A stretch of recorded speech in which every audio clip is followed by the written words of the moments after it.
Morning, everybody. Hey, it's Dr. Groves.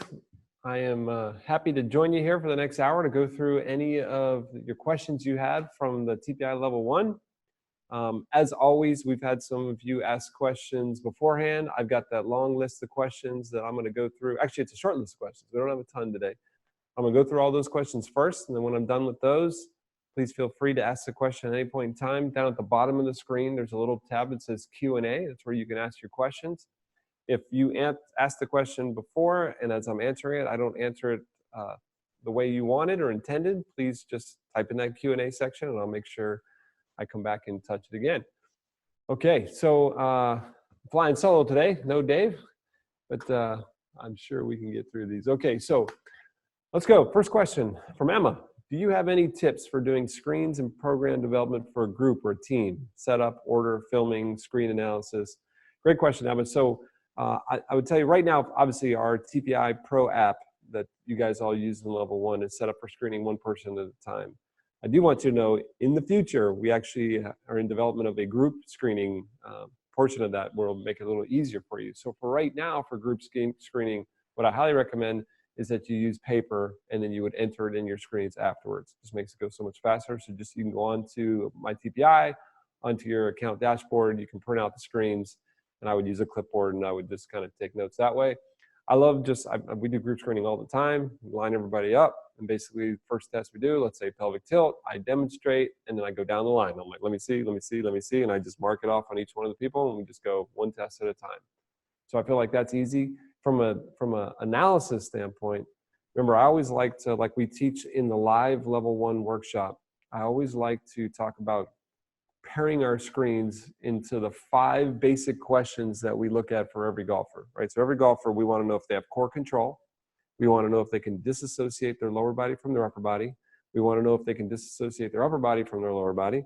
We want to know if they can maintain posture and raise their arms up in the air. And we want to make sure they can set and release the golf club. So for each of those 5 skills that every golfer needs, core control, lower body disassociation, upper body disassociation, maintaining posture, and wrist, there's 3 tests. Right, so for core control, we got pelvic tilt, I've got bridge, and I got single leg balance. For lower body disassociation, I've got my pelvic rotation, I've got my lower quarter rotation, I've got my toe touch. For my upper body disassociation, I've got cervical rotation, I've got dorsal rotation, I've got seated trunk rotation. For maintaining posture, I've got 90-90, I've got the lat, and I've got, 90-90, lat and deep squat. And then for the wrist, we have our 3 wrist screens.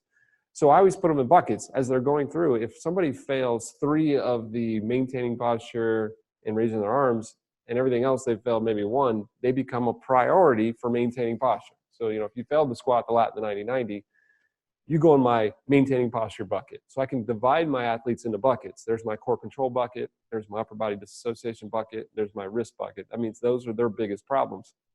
So literally when I group train, I might focus more exercises based on that bucket for each of them. That's kind of how I like to do my screening. Now, from an order of how you do screening, I like doing all the standing screens first, then I do the seated ones, and then laying down. I don't like to have go up and down, up and down. So the order doesn't matter, but that's pretty much how I do that. Hope that answers your question, Emma. Adam, see if you could only prescribe 3 exercises for the average golfer, love this question, to improve physically, what would they be? Adam, we hear this all the time. So obviously the 3 most important exercises for every golfer is different for every golfer, right? So I want to make this really clear. Like if you were just pick 3 exercises, I might have strength problems, you might have stability problems, this guy might have mobility problems, she might have balance problems, we might have, so I feel like it's impossible to pick 3 exercises that are good for everybody. But with that said, if I didn't have a choice and somebody put a gun to my head and said, you have to do this the wrong way and just do 3 exercises, I guess what I would say is that I think everybody could use a little more power from their lower body. I think everybody could use a little more mobility in their thorax, be able to rotate their shoulders. And I think they could use a little bit more mobility in their shoulders and maybe a little more grip strength. So that's 4 things. I think I could combine all those into 3. So for that lower body power, I like something that loads the hip or the glute, like maybe a split squat or a single leg squat. I think that would be a great one, just to develop some more strength and power. And I like the unilaterally of the split or single leg because I feel like we can train right and left independently. For thorax, I would want some type of mobility exercise there, like maybe an open book exercise or I just did something I think you can see on our Facebook or YouTube of a breathing exercise where you rotate, side bend, take a big breath in, come back up, rotate, side bend, something to open up your thoracic spine or thorax using respiration to open up the rib cage. So a thorax mobility, open books, or a seated trunk with side bend. And then for grip strength and shoulder mobility, we could probably do an overhead carry. So take a dumbbell, kettlebell, hold it straight overhead. That's going to give you the mobility in the shoulder and the grip strength because you're holding something heavy. So again, I hate picking 3 exercises for everybody, but if I did a split squat, I did a seated trunk, side bend rotation, and I did an overhead carry, it'd probably help a lot of people.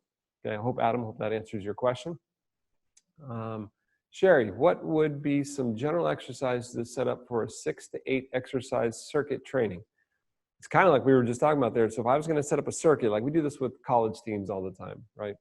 So you've got a group of athletes, you have 45 minutes with them and you want to train them. Literally what we recommend, and Randy Myers and I talk about this a lot, is I like to take stations, and there are certain things like we just talked about that all golfers, it wouldn't hurt if they did. Like if we did some type of hip dominant exercise and some type of knee, like a deadlift and a single leg squat for knee dominant exercise.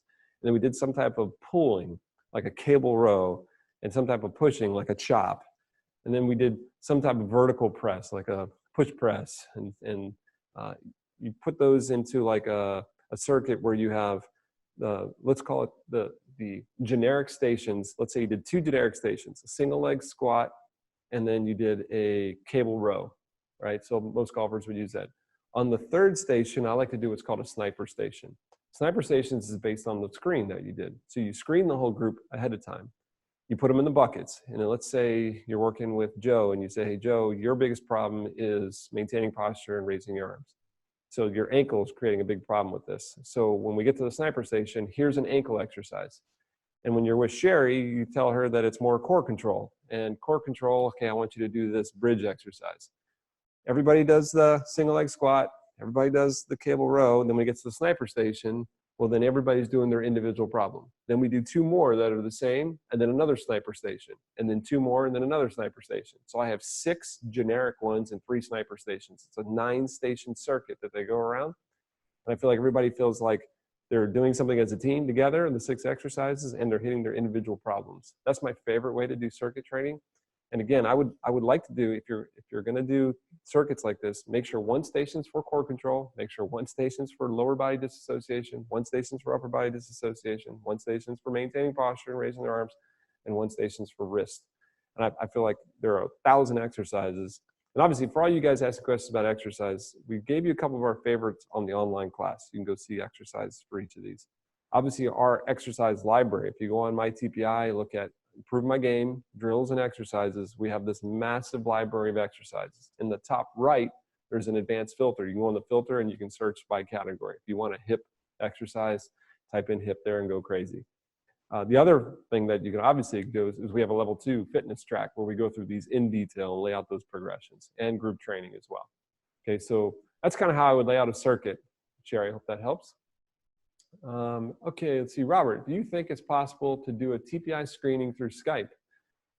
Heck, we use Skype, we use FaceTime all the time with our players. I feel like it's the easiest way to do distance learning because they can prop up. Usually we take their shoe, we put their I'll show you. I take my shoe off, and I put the phone right here. So the phone is literally, they can see this here, is filming them, right? And they can angle it so that we can see it. And then they can stand inside. I can put it down the line or face on. And as they're swinging, I can see what they're doing. And then basically, I can give them feedback. And it's like I'm in the room with them. You know, I feel like that's technology has made this so easy for us to be able to do distance coaching. And I feel like you should definitely take advantage of that.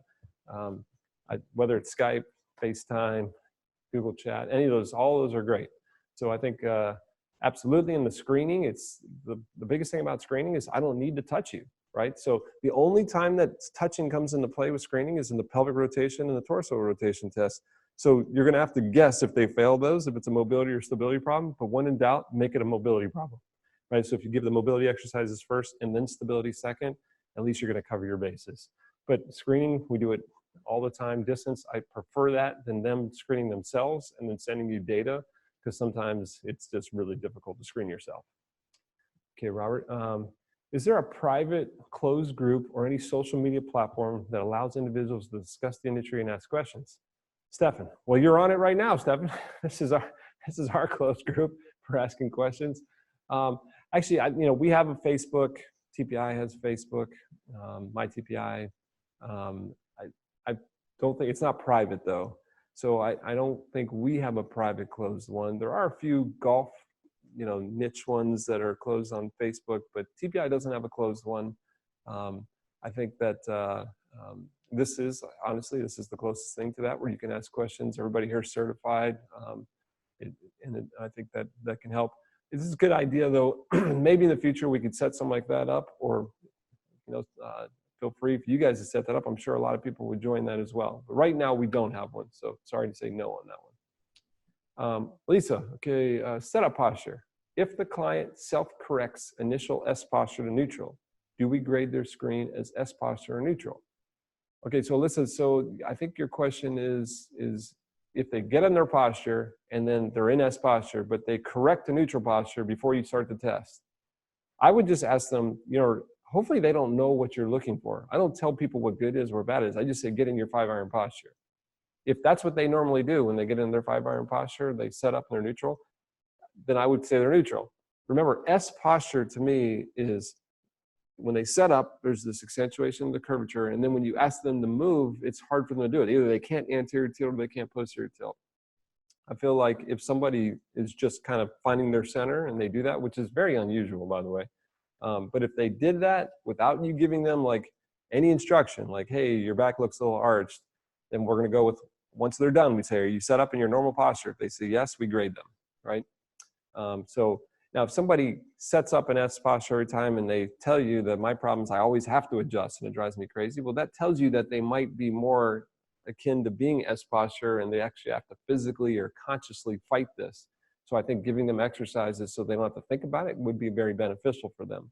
But from our screening standpoint, if they set up without any instruction, when they're done setting up, you look at it, it looks neutral, it's neutral, okay?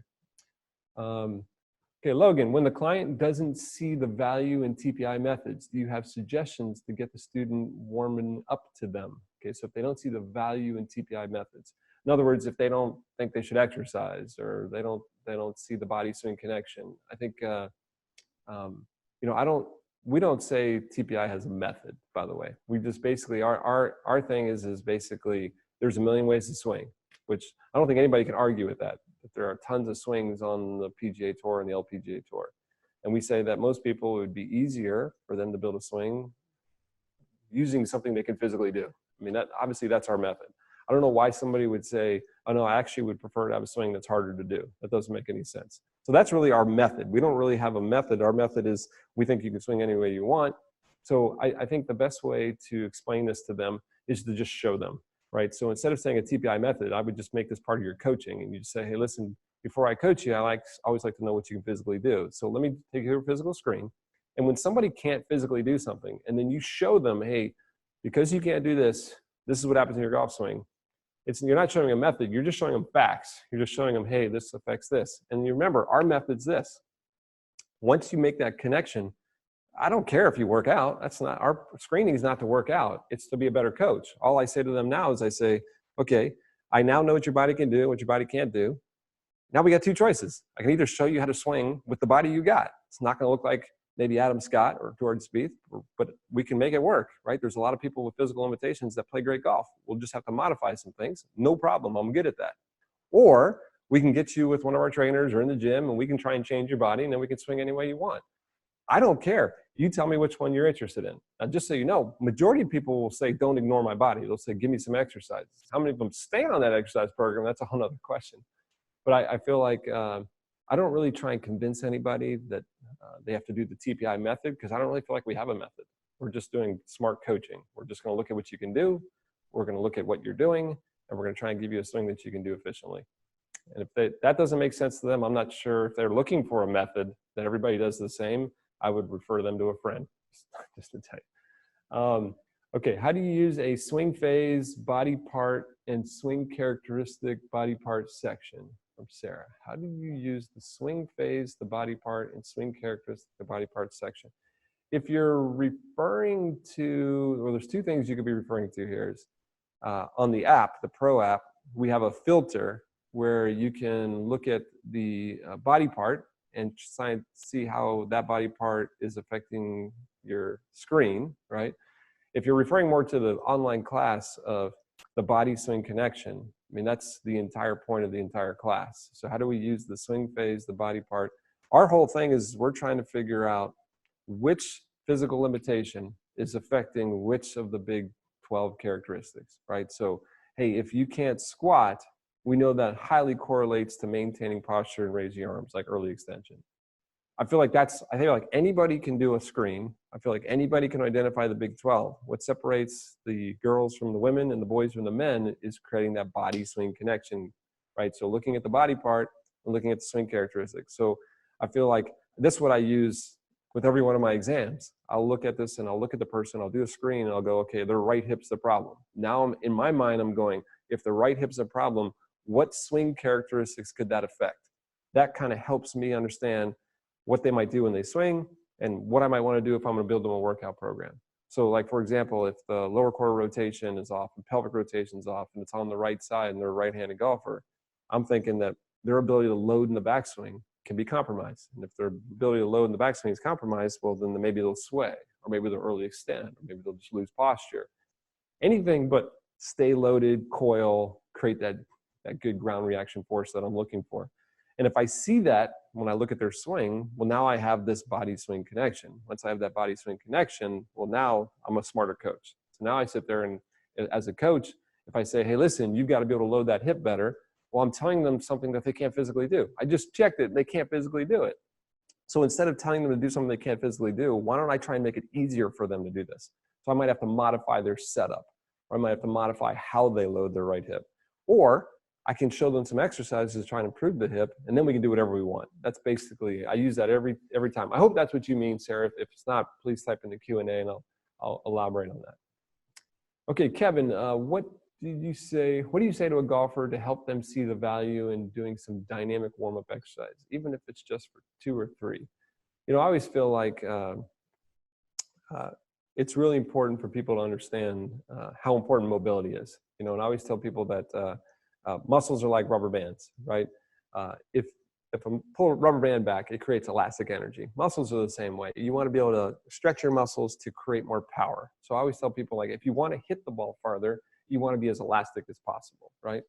So you want your rubber bands to be as big as possible. That's where strength comes in. But if you can't pull them back, what's the point? And I always say, look, one of the best ways to warm up your rubber bands is some type of mobility or dynamic warm up, getting blood circulating. It also helps activate the muscles, right? So the cool thing about dynamic warm ups is not only does it work on mobility, it works on activation. So we get muscle activation and we get mobility, and usually it feels good, right? So to do 2 or 3 dynamic warm-up exercises usually makes everything else easier. And there's also this self-awareness in dynamic, like I can feel what feels stiff, comparing left and right, going back and forth.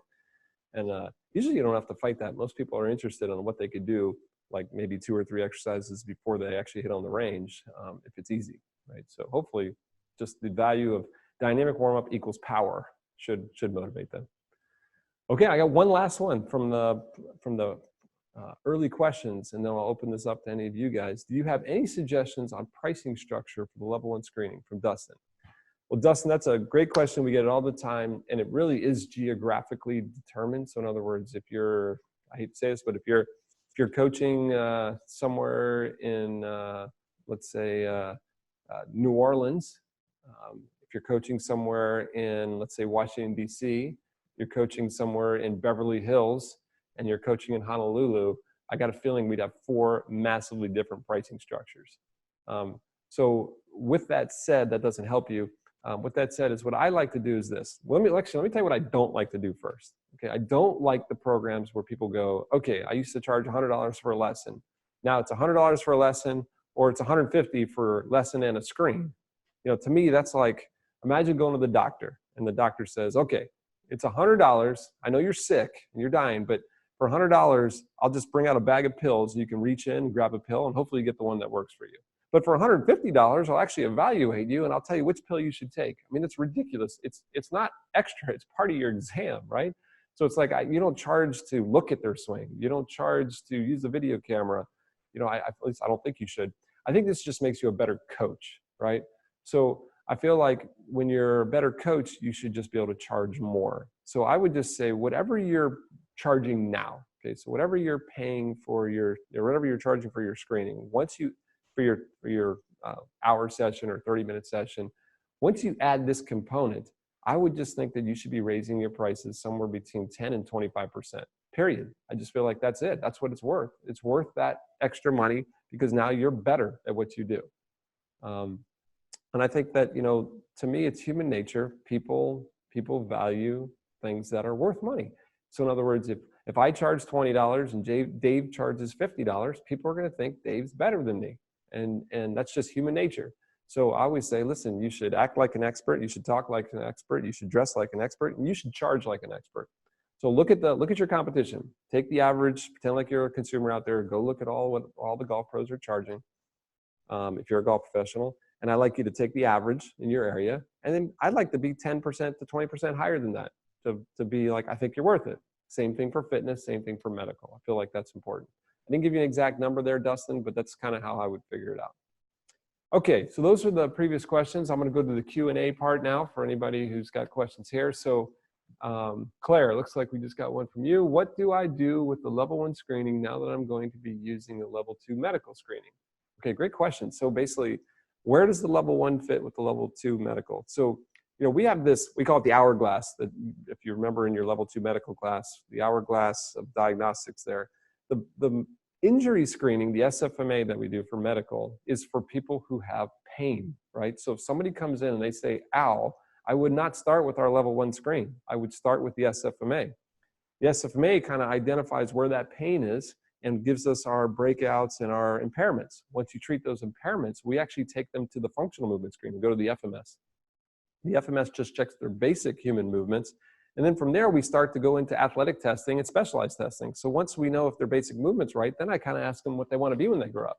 If they want to be an athlete, we can do our combine testing, like our FCS, or fundamental capacity screen, which is like how high you can jump, how fast you can run.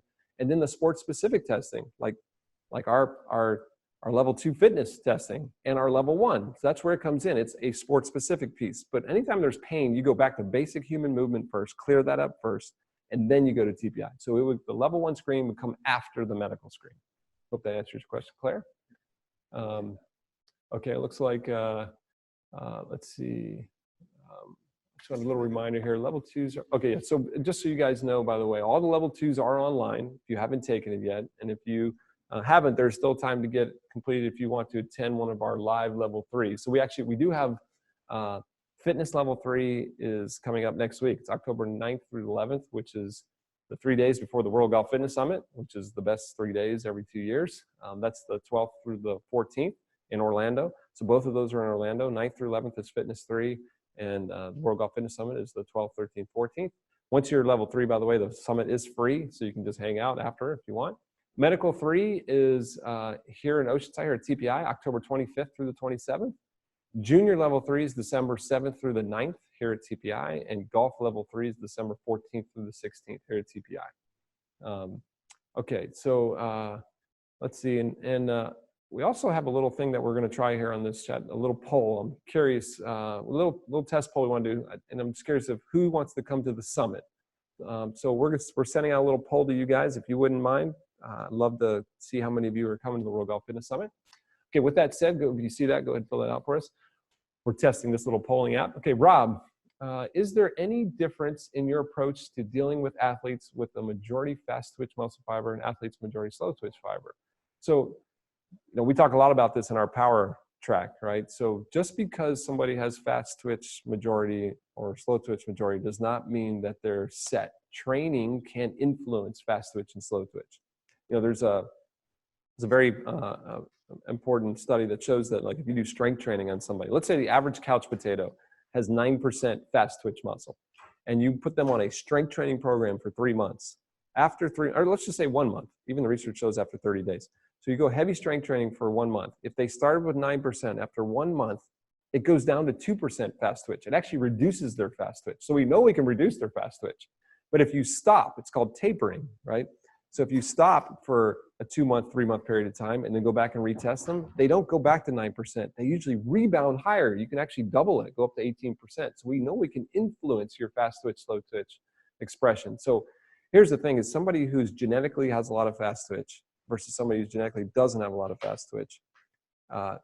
If they both train the same, they both train perfectly, then the person with the genetics is going to win. But basically, if you've got somebody who genetically has fast twitch and somebody who's got slow twitch majority, and they train the same way, the person with the genetics will win.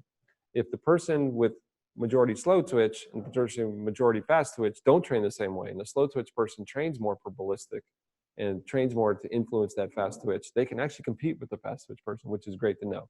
So just so you know, back to your question, is there any difference in your approach to dealing with athletes? We train everybody for fast twitch. I don't care if you have slow or fast. Our whole deal is to try and create you more explosive. We're an explosive sport. This is like sprinting or pitching. This is not an endurance sport. I know we walk 5 miles when we play golf, but it's you walk and then you explode, right? So this is a high intensity, ballistic, short duration type of program. So everybody trains for fast twitch. That's our approach. Okay, Ollie. Greg, I've touched on this area before with you, but can you talk more about the correlation with reverse spine angle and side bend and extension, please? Sure. So this is always a question a lot of people ask us, and I'll stand up for this one. And this is straight out of our 3D biomechanics. It's confusing because it doesn't look like this, but if you look at most players, if you look at them, actually from down the line's the best. If you look at most golfers, when they swing, it looks like they maintain their posture, and it looks like their spine is staying flexed, right? The problem is here's flex spine. If I go ahead and rotate in the backswing, right, that right there, if I actually unrotate, is not flexed anymore. I'm standing up tall. So literally what happens is golfers do this. They start flexed, but they actually stand up in their backswing. If a golfer stayed flexed, literally what they would do is they would look like this. That's flexion. But they don't. They stay centered, right? So most of them will stay centered. To do that, I have to lose my flexion and stand up. But why do they not look like they're standing up? Because basically they replace flexion with side bend. So literally what happens is right now I'm flexed and I'm not really side bent. But if what I do is this, if I side bend, stand up, turn, it'll look like what you see on the camera, right? It'll look like this. And that literally, that flexion that does not stay flexed, the flexion stands up, they turn, and they side bend. So the side bend now looks like flexion. If you do this in a synchronized way, on a camera, it looks like nothing changed. But literally what we see is for almost every degree of flexion that they lose, they side bend to the left for a right-handed golfer. So the average golfer is bent about 35 degrees. At the top of the backswing, they're side bent 35 degrees, but their flexion's about 0. Now, here's what happens. Because normally extension happens in the backswing, some people go too far. If you extend too far and you go past, let's say, -5 degrees, -10 degrees, and you start tilting towards the target, right, in relationship to your lower body, then you're going into what we call the reverse spine angle. And that right there, by far, we have more evidence. I don't care what anybody tells you. We have millions of golfers on here, and we can show you the correlation, the extremely high correlation between reverse spine angle and lower back pain. And I'm at the point now where I just say, it doesn't matter how much reverse spine angle you have. It's not if, it's when. It's not if you're going to get hurt, it's when you're going to get hurt. So literally, as we control the amount of extension, we always want you to extend. We just don't want you to extend too far, and that creates the injury. So hopefully all of that clears that up. We go into that in detail in some of our golf level 2. Okay, Corey, I'm a PGA professional, just finished level 1. What would you recommend me completing next? Golf, level 2, or juniors? So Corey, we have 3 classes for golf professionals primarily, right? So that's golf, junior, and power. And I always say that, you should kind of stick where you make most of your money. If your main student is an adult, then I would look at the golf and the power classes. I feel like those are the ones where you can get the biggest bang for the buck. I mean, people are running these power classes now that are absolutely kicking butt, making tons of money. The golf class goes more into the short game with putting and wedges and being able to give putting lessons, wedge lessons, and we go through the Big 12 in detail and all the programs for that as well. So I feel like the golf and power is more adult focused, even though for kids, you got to work on power when they're young too. If your main revenue stream is juniors and kids, well, I feel like stealing from a curriculum. We have a 13-year curriculum that we show you what we would do with kids every week for 13 years. there's a big benefit for having a curriculum that you can take and modify and create your own. And that's what we do. And we show you how to do this. And I feel like we have a lot of experience in developing some of the best golfers in the world. So I go to the pocketbook. If you're making most of your money with kids, go to kids. If you're making most of your money with adults, stick with golf and power. If you're like, I'm not making a lot of money with kids, but I want to, okay, I get it. Then you can open up the junior one as well. I don't know if I helped you, but that's kind of how I would try and make that decision. Okay, Stefan, I'm a CrossFit Level 1 instructor who just sold my business, looking to create a business for fitness and golf and work with local instructors. Being a CrossFit Level 1, being insured, etc., am I able to sign up for the Fitness Level 2? I don't see that designation as one of the approved designations for taking Fitness Level 2. It is, so as long as you are certified in the business of fitness, right? There are so many different, from Pilates instructors, yoga instructors, from NSCA, ACM, the guidelines are pretty wide for fitness, right? So as long as you feel like you have the qualifications and the insurance to run a fitness-based program, you will fit our guidelines for being in Fitness Level 2. But just remember this too. I'm talking as somebody who runs a certification business. As much as I think certification is important for being able to show credibility, what's way more important is knowledge, right, for building your business. So whether we prevent somebody from getting, let's say, medically certified, will never prevent you from getting the knowledge. So I feel like the knowledge is power, and that's where you make your money. But yes, Stefan, you would be fitness major certified. Rob, can you expand on early extension as a swing characteristic? Specifically, can it be used to advantage in some cases? I'll show you. Let's see. Why don't, can't believe I didn't have my, let's see, let me grab my golf club real quick, but I'm going to show you early extension, some of the advantages. So first of all, while we grab my club, early extension obviously is any type of hip extension happening too early. So when we name this characteristic, I was always saying, hey, your hips are supposed to be flexed. And in the golf swing, they stay flexed until you come towards impact, and then at impact, they start to extend. But if you start to extend your hips too early, then obviously we call that early extension. Now, early extension is one of the most common characteristics we see in golf. And I think that a couple things can cause this. Bad fit equipment can cause this, right? So if you have a club that is too tall, too long, where a lot of times you feel like you have to stand up just to be able to sole the club properly, that's easy to fix. We can go ahead and fix that with club fitting. A lot of kids, you mentioned juniors in here, a lot of kids have that problem because they're not fit properly, and it forces them into early extension, and it becomes a habit that we have to break. I would never say there's an advantage to early extend. I always feel like it's a compensation that we have to deal with. It's not something I would build, right? Now, there's planing mechanisms, and I'll wait till my club comes in here, but planing mechanisms is really important. So in other words, I feel like no matter what, the most important thing is to keep the club on plane. And let me just grab a club here real quick. Thanks. So if I'm going to keep the club on plane, right? So keeping the club on the plane is going to shallow on the downswing, and it's going to come down into this plane. If the club is steep, the shaft is steep, well then one of the best ways to plane the club is with your upper body. Arms can do this. That's why we check 90-90 to see if you can do these types of things, right? To be able to plane. You can actually do side bend. Not the greatest, but you can do this, right? So all these are planing mechanisms. But if you don't have the shoulders, you don't have the spine, another really easy way to plane is early extend. So early extension is a method to kind of get the club on plane, but it comes with a cost, right? If you're going to do that, then you tend to have two types of misses because your lower body is now invading the space between you and the ball. The club is now traveling a little bit from inside to out, and it can lead, if the face stays open, it can lead to the block where you're going to push the ball straight off to the right, or every once in a while, because you're coming too far from inside out, as you flip the club over, it creates the duck hook. It's very difficult to play this game when you have a miss to the right and a duck hook to the left because you don't know which one's coming, right? So the only advantage I could see for early extension is to get the club on plane, because if the plane's off, I'd rather take those two misses than have a plane off. But I feel like that's always worst case scenario in my mind, okay?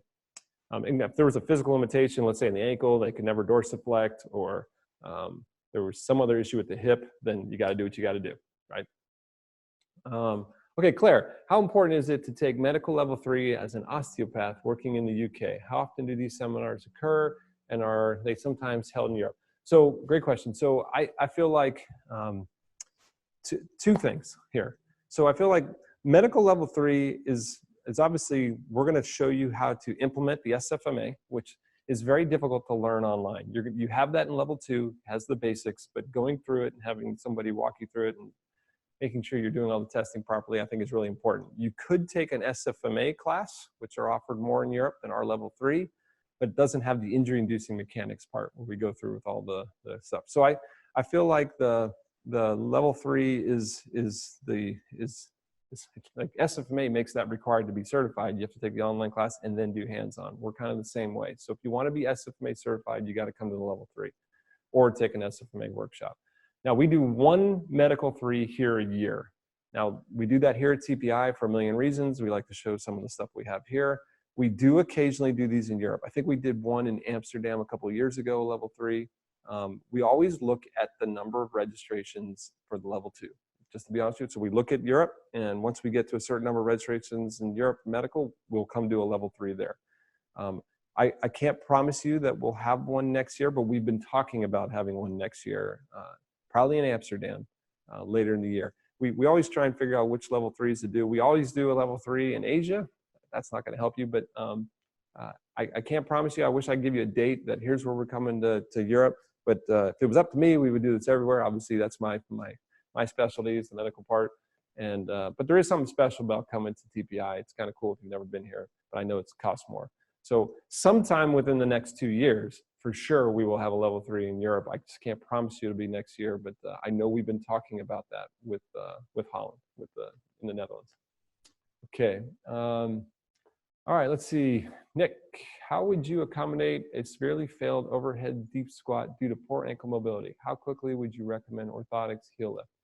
So if somebody's failing the deep squat, right, and they have a mobility problem, the last thing I like to do is put an orthotic or a stability support in a mobility problem. In our medical class, we always talk about the laws of the SFMA. Law number 1 is you never bring a mobility problem to a stability correction.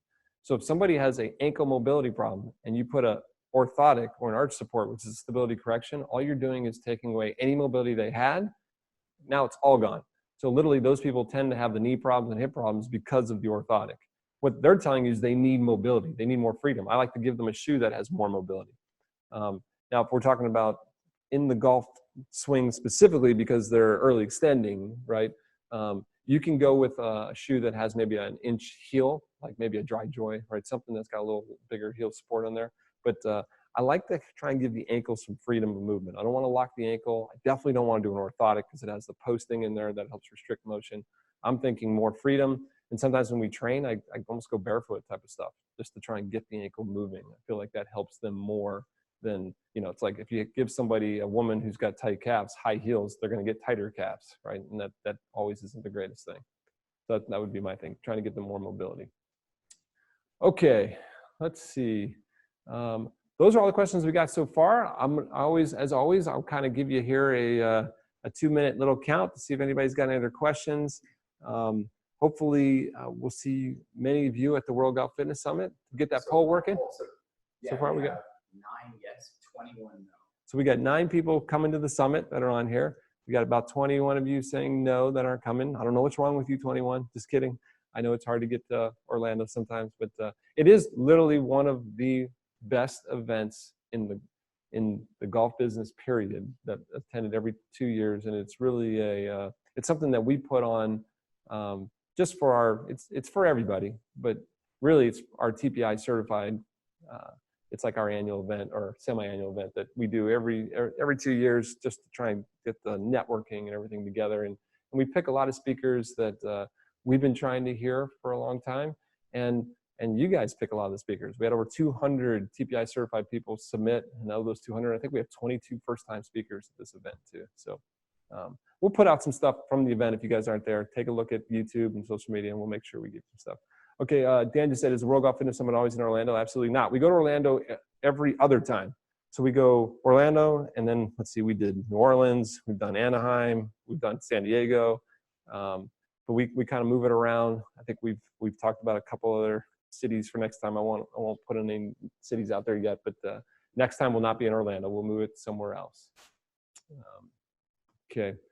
All right, guys. Well, if there's ever a time I can answer any questions, you can always shoot us emails as well to our Q&A. Oh, Kevin, you just got one more there too. What are some of the vendors at the World Golf Fitness Summit? Man, we've got totally sold out sponsor vendor area. We've got everybody from obviously Life Fitness and Titleist are our title sponsors. We've got Boditrak. We've got K-Vest. We've got let's see. Actually, if you go on our homepage, actually, let me go to our homepage here. I'll show you because you're testing my memory now. That's not fair. Okay, let's see. I go here, and I'll share, and I'll show you. Let's see. Sponsors. And here we go. Hopefully I can move that down. So we got Life Fitness, Boditrak, K-Vest, Smart to Move, Shoulder Sphere, Pro Bar, Theragun, Halo, Perform Better, Inlight, Sentinel Spine, Tsunami Bar, Flex Disc, Right Stuff, Hyper Ice, Super Speed, Mark Pro, Gravity Fit, Rad Roller, Camelback, GSA, Functional Remedies, Live View Golf, Rock Tape, Earnest Sports, Cortex, The Line Side, V1, Goscu Method, and the Golf Lab.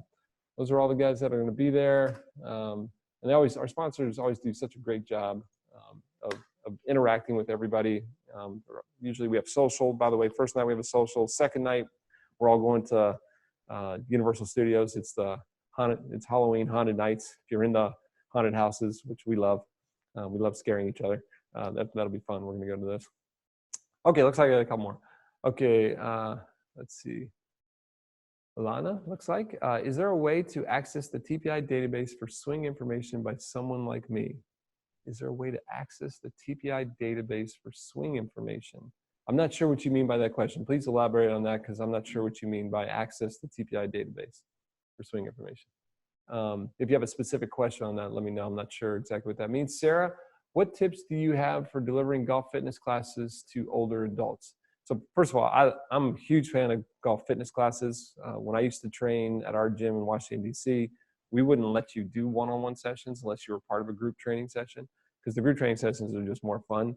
And most of our group training sessions for golf are with older adults, right? They're everybody between 55 and 70 years old. That was our target market. And the key there is mobility, right? So, I feel like that's what I'm talking about at the summit is mobility. And I feel like it is the most important thing you can do for your clients is if you give somebody who's 70 years old 5 degrees, they feel like they got 30 degrees, right? So mobility focused classes. So you can go lower body mobility. So we go ankle, hip type of stuff, upper body mobility, spine, shoulder, wrist. And then there's 3 types of mobility, right? There's mechanical types of stuff, which is joint and tissue type of work. There's chemical stuff, inflammation, blood flow, ischemia, things you can show them how to do that. And then there's neurological things where your brain is actually guarding and protecting, and there's neurological tricks you can do. So you can actually do 2 classes with 3 different types of mobility ones, and you can turn this into a 6-7 week program of mobility pretty easy. And people dig that, and they love that. And steal from the yoga worlds and the Pilates worlds and the Eldoa worlds and all the different assisted stretching ones and put all those into one class. And I think that's going to be your best one for the older adults. Not saying that strength and power is not important. You can add some of that stuff in there too, but mobility should be the focus. Mike Boyle used to always say, who's one of our great advisory board members, strength coach, that every decade you're alive, that's what % of your program should be based on mobility. So if you're dealing with 70-year-olds, 70% of this program should be mobility, and I could not agree more. Okay, Rob, I have large amount of seniors coming in with cervical rotation restrictions and ankle dorsiflexion restrictions. Can you explain from your medical perspective how I can help them most as a fitness professional? So we kind of just talked about that. So literally, to me, first of all, diagnosing what the problem is, if it's mechanical, chemical, or if it's more neurological based. The mechanical, which usually you would think, or the inflammation for the senior population, I feel like a lot of times it's joint restrictions. Remember, you want to be able to distract on joint, right? So on an ankle, like some of the ankle flossing techniques where you wrap your band around the ankle and have them distract the ankle while you kind of dorsiflect. I feel like that's very beneficial. Using like a dumbbell or something to counterweight them to get them through a squat actually helps distract the ankle as well. Usually on fascial problems, foam rollers and things like that don't usually work. Sometimes that can actually make it worse. But on some of the distraction techniques, foam rollers are great for opening up. So if you feel like it's more tissue-based, instead of rolling, I would think more fascial, which is like total body chain stretching. Check out some of the Eldoa stretches or some of the myofascial stretches that you can see throughout our site and throughout YouTube. You'll see a ton of those. I think that's important. For cervical spine, that's a whole other animal. So on cervical spine, I usually find not only do you have the tissue problems and distraction helps a lot. You'll see lots of distraction units for the cervical spine. Honestly, I do like some of the distraction units where some of these harnesses where they can hang or hanging upside down. You got to be a little careful with the senior population hanging upside down. But if you had a little bit of distraction, you didn't have that. If you did, it doesn't matter. But if I did, I would, and I feel comfortable doing that. I'd put a little bit there. And then I like doing neurological for the cervical spine. A lot of times what happens is the body starts to compensate and use some of these muscles to maintain posture. And when your neck muscles or neck flexors, neck extensors are acting like postural stabilizers, all of a sudden you lose neck range of motion. So we do a lot of exercises where we take a band, we'll pull the band back, get their postural stabilizers to fire between their shoulder blades, and then get them to relax their neck. If they can maintain that postural stabilization, and then let's see, hold on, I've got a band here somewhere. Let's see, where did I put it? Right here. So if they can maintain postural stabilization, so I'm pulling, that's using my shoulder blades, but if I can relax my neck, and a lot of times this is hard for them to relax their neck, we call those bobbleheads. Once the neck's relaxed, then I have them rotate and have them flex. And you can even do this one arm up. Just remember when you go arm up, relax your neck, and you always turn towards your armpit. I always say sniff your pit. You can't sniff your pit over here, so you're only going to rotate to the right, and then you're going to go this way and have them sniff their pit, right? So that gets that rotation and flexion component, and I think that helps unlock a lot of those neurological barriers for the cervical spine, okay? Elliot, okay, completed F2, Fitness 2, Medical 2, RacquetFit. What do you think's next for me? Boditrak, FCS, Y Balance. All right, Elliot, well, I love the fact that you're building your knowledge base. I know tennis is a big thing with you, Elliot. So for that reason, I think that FCS is probably your next step because that's more of athletic skills. We're going to check basically, you've looked at movement. Those are all movement and sport specific. Tennis specific is our RacquetFit certification. You've done obviously the golf specific, but athlete specific. How fast can you run? How high can you jump? How much postural endurance you have? Impact control, motor control. That's FCS, and I feel like that's the basic components for all athletes. So that fundamental capacity screen, it's kind of based on some of the stuff we do at the NFL Combine, at the NHL Combine. I think that would be cool. The Boditrak is always, obviously, understanding pressure is so important. But I think if you add those two pieces in there, then, man, you've got a lot of great weapons there, right? Only thing I say on the Boditrak, we actually are experimenting with Boditrak right now for tennis. We were doing some this weekend in Long Beach. You kind of have to rotate the Boditrak a little bit, depending on if they're a platform stance or pinpoint stance. So just something, Elliot, you'll know what I mean, what that means for my tennis guys out there. But I go FCS. Okay, Dustin, I'm a physical therapist in a small rural hospital. There are 3 golf courses in this town, so I feel like it's a great place to start TPI screening. I would agree. My clinic has never had a cash pay program, and I'm getting some resistance to getting the program started. Do you know of any similar program, rural hospital? Hundreds of them, right? So I think most people are excited about adding that cash part. Actually, here's what I like about the golf program. The golf program services 3 clients, and all 3 clients are the same client. Injured can't play, injured can play, and then performance, right? So if you get somebody who's injured can't play, you get them back on their feet so that they're playing. Now, they're not healed 100%, but you got them back playing. And we're still using insurance on both of these. And once you get past the medical block and they feel healthy and they're playing, introduce them to the performance program. Say, now that you actually can do this, if you want to see how much more power we can add, how much more athleticism we have an entire performance program and have a cash program for them. Golfers are interested in anything that'll help them. They'll spend $500 on a driver without thinking about it, right? They'll spend $500 on a performance program with you without thinking about it if it helps them. So I like taking them through that entire lifespan. I don't like switching to just pure cash. I like having my insurance and then feeding them into my cash practice, and that's just an absolute home run, right? Most of the golfers that I know, that's not an issue. The barrier for money tends to come from the therapist and the staff, not from the golfer, right? So you're not in their shoes. You don't know how much they can afford, what they can afford. Just tell them what you think was best for them. Let them decide what they want to or can do, okay? But people are doing that all over the country. David, it's if just starting in the TPI program, what equipment would you suggest? We are based out of a physical therapy clinic. So here's the beautiful thing about TPI. Equipment required is none, right? It's knowledge, right? So you can screen anywhere. So let's just start. First of all, to do a TPI screening, literally, if you have your phone, you can do an app, maybe having a golf club, a 6-iron, right, to do some of your testing. If you don't have the little testing device, would be required. But that's all it's required. And I feel like if I just had a little corner somewhere, I had my ability to screen, I know tons of exercises with no equipment, I could build an empire. Now, with that said, obviously, if you have some cool toys, it helps you not only service one client, multiple clients, and you can do some things that you can't do.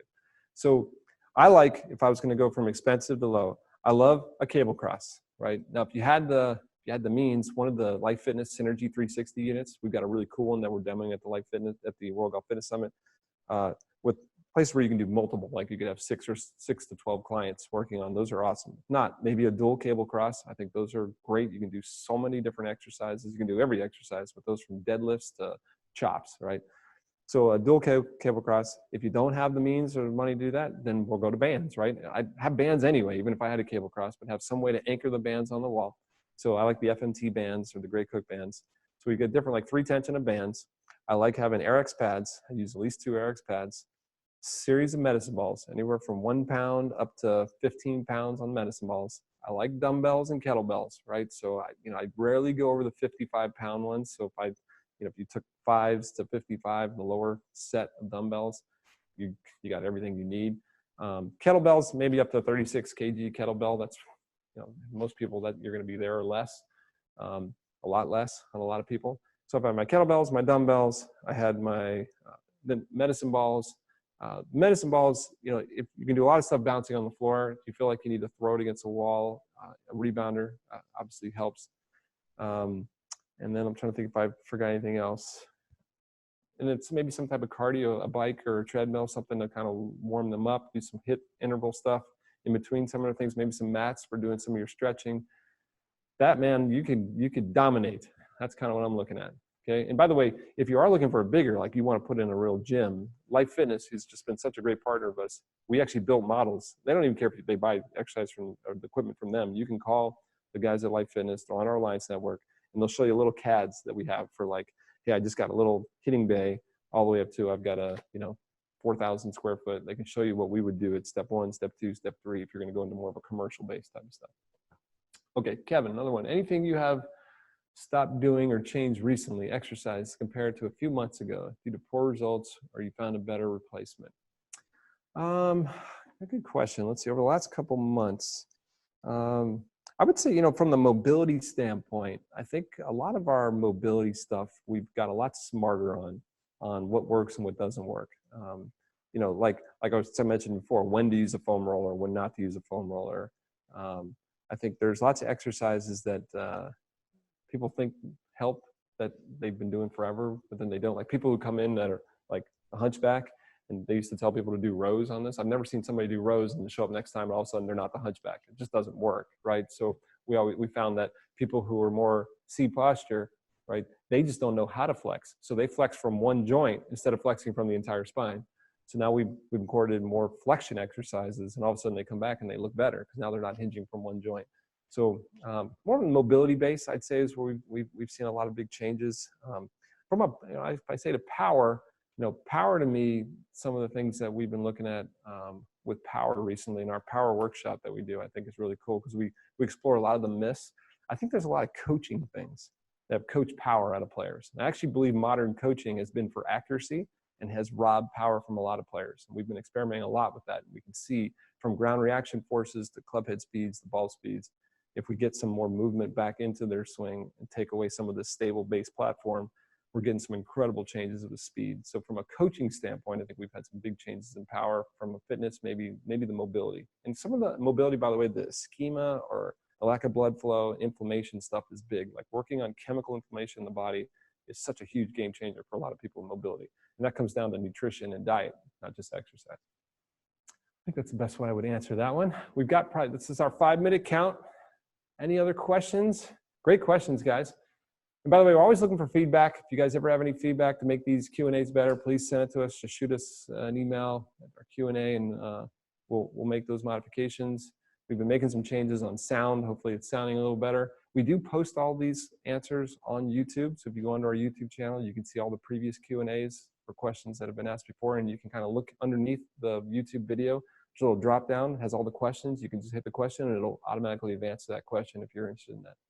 Okay, everybody. Well, as always, thanks again for doing a Q&A level 1. We will have future dates posted here very soon for the level 2s and the level 1. And hopefully we'll see you at the World Golf Fitness Summit. If not, I'll see you at another Q&A or hopefully a level 3. Take care, guys.